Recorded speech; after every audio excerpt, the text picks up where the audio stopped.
To the family of this young man, I want to say from my heart, we are deeply sorry for your loss. Condolences. You entrusted your son to this country, to the promise of honest work, and that trust was betrayed by violence. We stand with you in your grief, and we also extend support to the injured and to every community member who was traumatized by what they witnessed.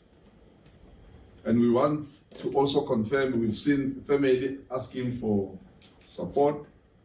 As Santaco, we are ready to take care of the body in partnership with the to a funeral parlor. I've sent my team to talk to the family if they would give us that right to take the body from Gauteng to KZN and also to bury the body. All sponsors can take care of other stuff, like your catering and other stuff. So, colleagues, this is one sign that we are the engine behind the nation.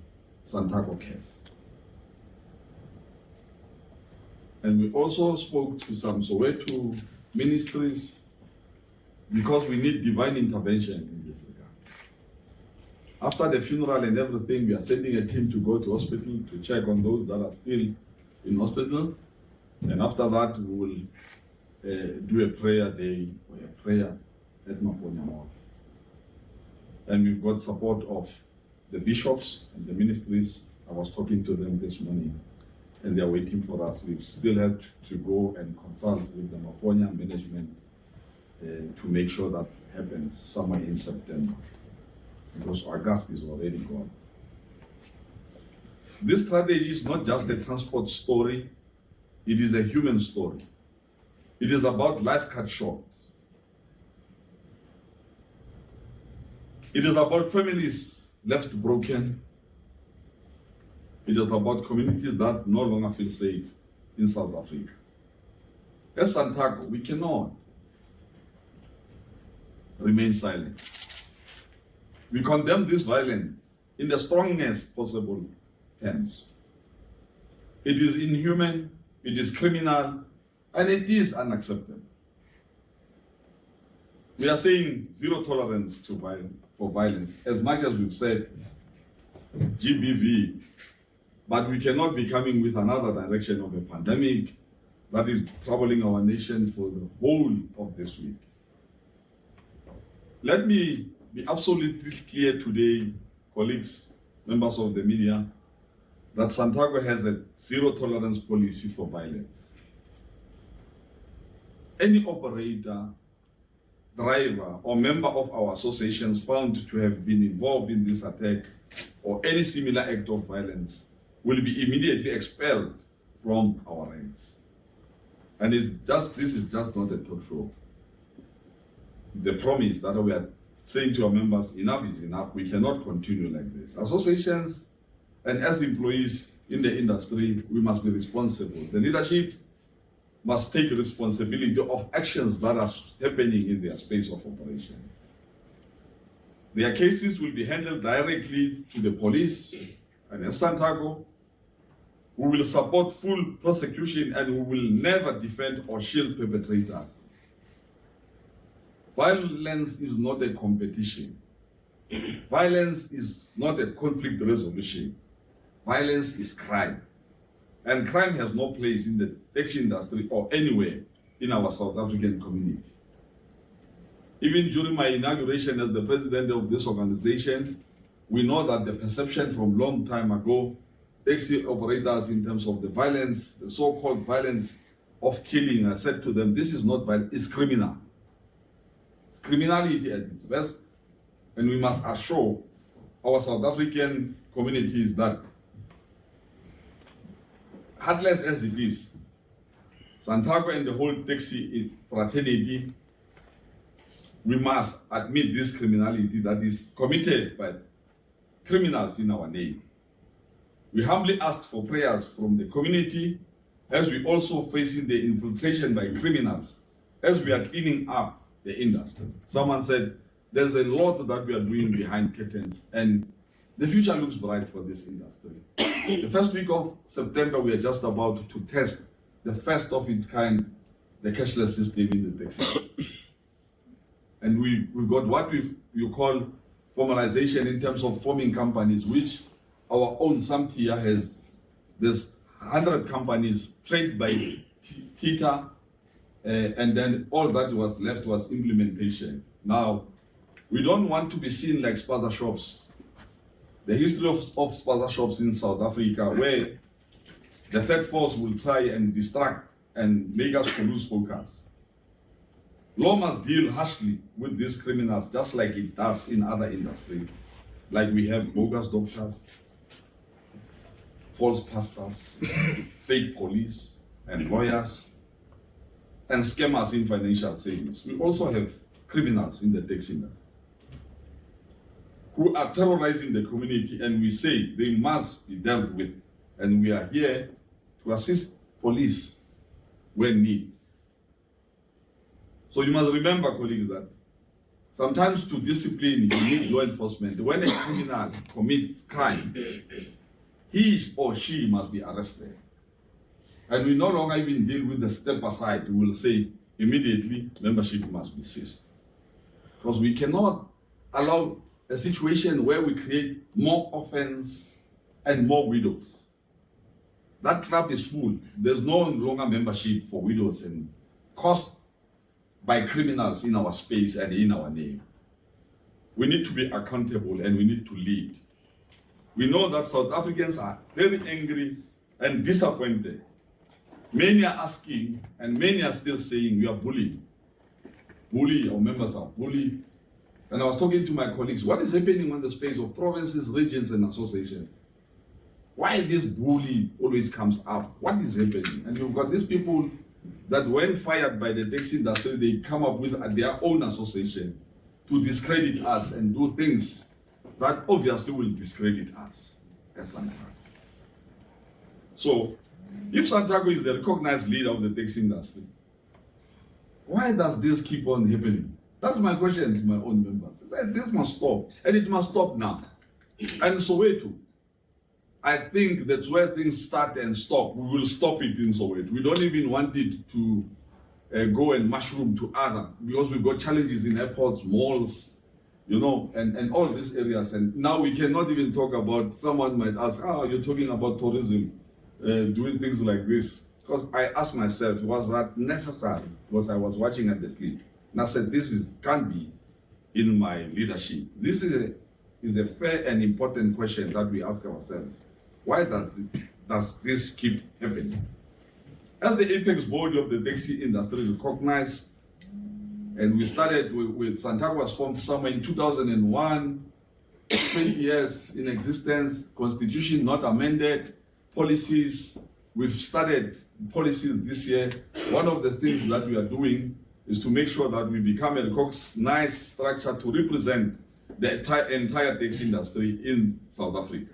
We are also into scholar transport. We've seen a letter from one of the associations threatening even the students. And I'm asking one person who says, Santaco says there must only be only the drive in a private car. Most I'm a man, I've got a family, I've got kids. If I say that, how am I going to do with my own kids?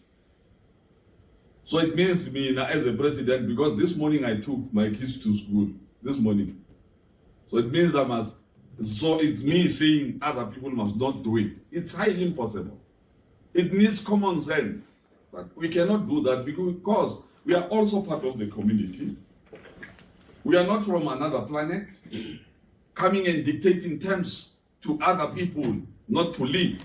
We cannot change the scenario of South Africans to have a free choice in terms of choosing a mode of transport.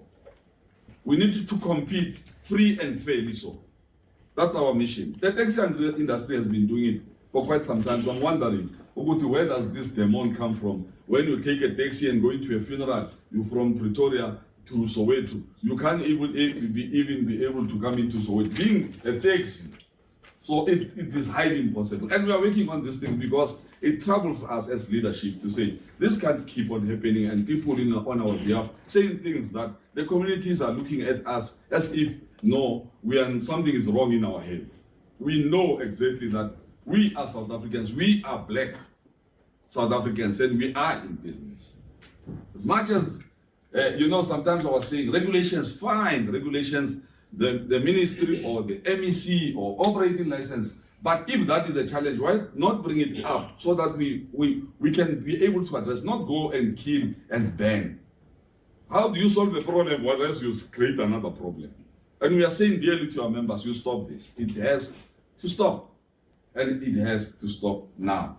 And someone might ask, we've got so many, we've been engaging. We even engaged the Ministry of Police to say, now it's enough, people must be arrested, so that we can show that we are very serious on this.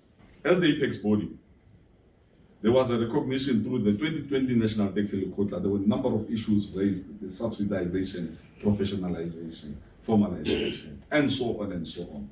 We cannot pretend that incidents of violence have nothing to do with us. And we are saying, at the Lokuta resolution, that's why you see the Santia here. You've got your cross borders, a lot of challenges. And if we can talk about these challenges, we can, but we cannot always react on violence when we want to solve issues. And sometimes these things, they just go out of hand.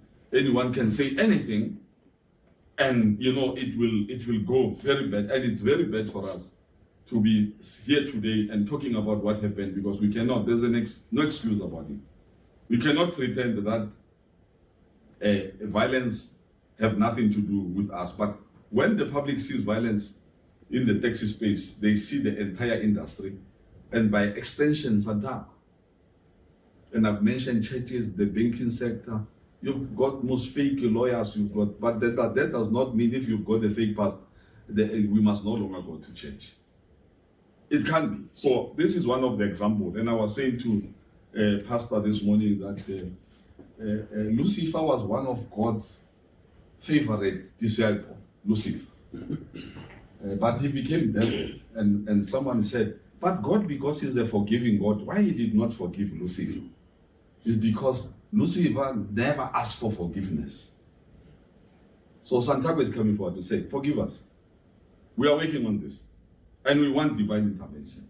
God is not a sleeping God. He will always listen. Someday, we'll get an answer. Who's behind this? If it's a third force, we want to see him, because we will never vanish, as Pastor Shop says. It has happened to Pastor Shop. We've learned our lesson. We know. We are in South Africa. Let me also address the matter of ongoing confusion about Santaco's role. 2020 National Taxi Quota as an apex body, of course. And someone who might be surprised why Santaco, because we are an apex body, we are a council, we are not an association, but we've got affiliates. We in Santaco, we are also affiliates to the Black Business Council. So we've got, in terms of escalation, we are able to go further if things don't go well in terms of business engagement. So there's no need for us to fight and kill and ban. There's no need. And we are saying to our members and leadership and to the police, affected areas and association must account for this thing. We cannot always be coming and talking and blaming, pointing fingers and think nothing is happening. Someone is dying. And someone will die tomorrow. So we have to address this. So a historic gathering of government, which is the 2020 quota and the taxi industry, was resolved that all operators within the public transport sector must converge under structured representation with affiliation to Santaco as the apex body. This was not a unilateral declaration. It was a joint commitment to build a formalized and a regulated, professional and inclusive industry that better serves our people. Fellow South Africans, the community of South Africa and the taxi operators, we embrace this responsibility, but we cannot do it alone. Tackling violence and transforming the industry requires collective effort. Government, law enforcement, communities, and the taxi industry working together. Because I normally tell people, if you've done that, then it means the one who does that, what happened in Maponya, was moving very fast. If you want to move fast, walk alone. If you want to walk far, far into the future, let's hold hands. And we will show the enemy that, no, this is not your time. Santaco is here to represent.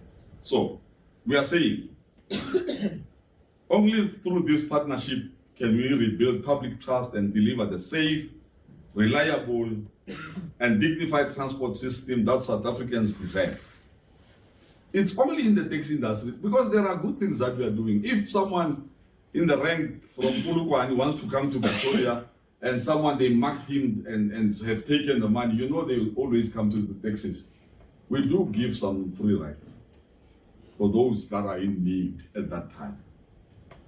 Yeah, most of the people, you can go, you cannot get into Gautrain for free, even if you lost money. So I mean, I don't know, these people, our members, they are afraid to compete. We are strong, we know that we've got our weaknesses, but also we've got our strong. Our SWOT analysis is clear. We do have the strong, we've got the weaknesses, and we've got opportunities. And of course, we've got the threats. And this is the threat that we are creating on our own self-hatred to kill and not protect our communities. That can happen. That is why today I want to say clearly, we take full responsibility for ensuring that violence is rooted out of this industry. We have made progress over the years, but clearly the fight is not over. This tragedy is a call to intensify our work. We will not rest until discipline, safety, and professionalism are the standard across our industry. Transformation agenda. At the 2020 Lekgotla resolution, followed by our inaugural 2024 policy conference, we adopted a comprehensive transformation agenda built on key pillars, that is formalization and regulation of the taxi industry, economic empowerment and broad-based ownership, professionalization and improved customer service, technology and innovation, and establishment of a regular strengthened labor relations, sustainable funding models, and inclusivity. The inclusivity program, I think, is coming closer. I think by the 1st of October, Transport Month, we'll be doing a program in a route between Pretoria and Johannesburg, I think, after the test for, or after the launch of the cashless system. So there's a lot that Santaco is doing. So we are in partnership with the Transport Education and Training Authority. I've been to Singapore, I've seen how taxis operate. You know, in Singapore, a professional taxi driver starts with the class before he becomes a driver. So Santaco, we've created what you call a Santaco recruitment agents, fully registered. We are just waiting for funding now. We need to clean it up, because once we clean it up, we cannot be harsh, because we don't. Hence, I'm saying, if you want to work fast, work alone. So we are sure, exactly, we've got a plan, like government is having plans. We've got your 20, we've got your short term and long term. You know, it's not about me becoming a president. Tomorrow, I'm no longer the president, they start afresh. So we need progress in terms of succession plan. Whoever takes over must follow up and do exactly the process of making sure that we've got professional drivers. Because taxi drivers must be professionals. Because in some instances, this thing, we lost it somewhere, we dropped the ball. And we must agree that now we need to start picking up the pieces and making sure that TITA becomes, it's already, TITA is here with us. I think they are part of us. For example, they equipped taxi operators with essential business acumen, and we've got Toyota, which is in partnership with the University of Pretoria, and there's a lot of graduates that have graduated from the taxi sector. But you know, once people, they graduate, they go for greener pastures, then you can't keep them and say, we cannot stop commuters, whilst we cannot even stop our own graduates. When they graduate, then some, they come into your space, be it media or be it transport, but we are trying to own up this sector to say, now let's